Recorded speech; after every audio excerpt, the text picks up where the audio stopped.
आज मोदी सरकार के तीसरे कार्यकाल का दूसरा बजट आने वाला है। वित्त मंत्री निर्मला सीतारमण वहीं अपना नवा बजट पेश करेंगी।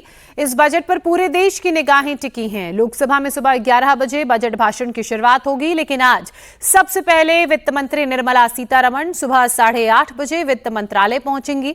बजट को फाइनल टच देने के बाद वित्त मंत्री राष्ट्रपति द्रौपदी मुर्मू को बजट की कॉपी सौंपेंगी और इसके बाद सुबह 10 बजे निर्मला सीतारमण संसद भवन पहुंचेंगी, जहां 10:15 पर कैबिनेट की बैठक में बजट को मंजूरी दी जाएगी और सीधे इसको लेकर लोकसभा में कार्यवाही शुरू होते ही बजट भाषण वित्त मंत्री की तरफ से दिया जाएगा।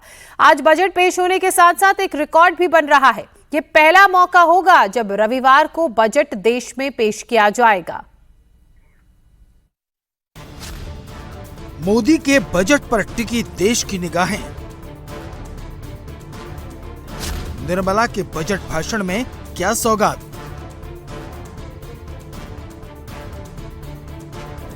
विकसित भारत 2047 के टारगेट वाला बजट। काउंटडाउन शुरू हो चुका है। जिस हलवे को निर्मला सीतारमण ने अपने हाथों से परोसा, उसकी मिठास आज पूरे देश को मिलने वाली है। आज एक खास रिकॉर्ड भी बनने वाला है। ये पहली बार होगा जब देश का बजट रविवार को पेश किया जा रहा है। ये बजट ऐसे वक्त में आ रहा है जब फॉरेन ट्रेड डील को लेकर पूरी दुनिया दबाव में है। ऐसे में भारत के किसान इस बजट भाषण को गौर से सुनने वाले हैं। ऑपरेशन सिंदूर के बाद बदलते हालात में डिफेंस सेक्टर पर सरकार के फोकस को दुनिया देखेगी। इसके बीच सोने चांदी की कीमतों में आ रहा उतार चढ़ाव चुनौती बना हुआ है। आर्थिक सर्वे ने अच्छी विकास दर का अनुमान जताया है, इसलिए आज आम आदमी और सैलरीड क्लास को टैक्स में राहत की उम्मीद है। बुनियादी ढांचे और निर्माण के लिए सरकार बड़ा फंड दे सकती है। कृषि और ग्रामीण विकास के लिए नई योजनाओं का ऐलान हो सकता है। आर्टिफिशियल इंटेलिजेंस को लेकर सरकार स्किल फंड बना सकती है। हेल्थ केयर और एजुकेशन में सरकारी खर्च बढ़ाने की मांग की जा रही है। महिलाओं के लिए एंटरप्रेन्योरशिप स्कीम या सिल्वर लोन जैसी नई घोषणाएं की जा सकती हैं। जो आता है वो आगे की क्या संभावनाएं रहती है उस पर ज्यादा आधारित रहता है। और विकसित भारत बनाने का जो प्रधानमंत्री का सोच है कि हमें भारत को विकसित भारत बनाना है, तो आपने देखा होगा कि कुछ इकोनॉमिक सर्वे में कुछ पैरामीटर आए हैं। जीडीपी का मैन्युफैक्चरिंग सेक्टर के साथ जो रेशो है वो कैसे बढ़े, जीडीपी का एग्रीकल्चर सेक्टर के साथ जो रेशो है वो कैसे बढ़े, हमारे जो इकोनॉमिक पैरामीटर है वो कैसे मजबूत हो।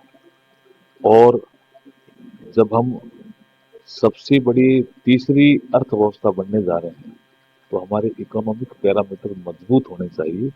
इस दिशा में बजट में बहुत सी चीजें आपको मिलेगी। कल इंतजार करिए, बजट बहुत अच्छा आने वाला है। निर्मला सीतारमण ने अपने पिछले बजट भाषण में मिडिल क्लास को बड़ा तोहफा देते हुए इनकम टैक्स स्लैब में बड़े बदलावों का ऐलान किया था। इस बार मांग की जा रही है कि स्टैंडर्ड डिडक्शन को 75,000 से बढ़ाकर 1 लाख रुपए कर दिया जाए।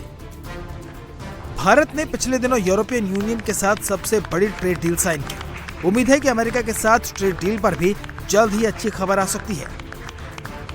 ऐसे में इस बार विकसित भारत और मेक इन इंडिया को बूस्ट करने के लिए सरकार कदम उठा सकती है।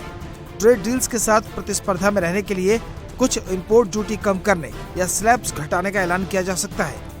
ट्रेड डील से फायदा उठाने के लिए नए इंसेंटिव, फाइनेंसिंग सपोर्ट, स्किल और मैन्युफैक्चरिंग को बूस्ट देने का ऐलान हो सकता है। अमेरिका द्वारा लगाए गए टैरिफ के बीच ईयू और यूके पर फोकस बढ़ाने का जिक्र बजट भाषण में हो सकता है। भारतीय अर्थव्यवस्था बहुत मजबूत है, ये दिखाती है और इसी के साथ साथ ये भी बताती है कि जो कैपिटल एक्सपेंडिचर होगा सरकार का वो 20% तक जा सकता है, क्योंकि इतनी फिस्कल स्पेस क्रिएट की गई है। साथ ही साथ हेल्थ केयर, एजुकेशन और इंफ्रास्ट्रक्चर पे खासा ध्यान दिया जाएगा।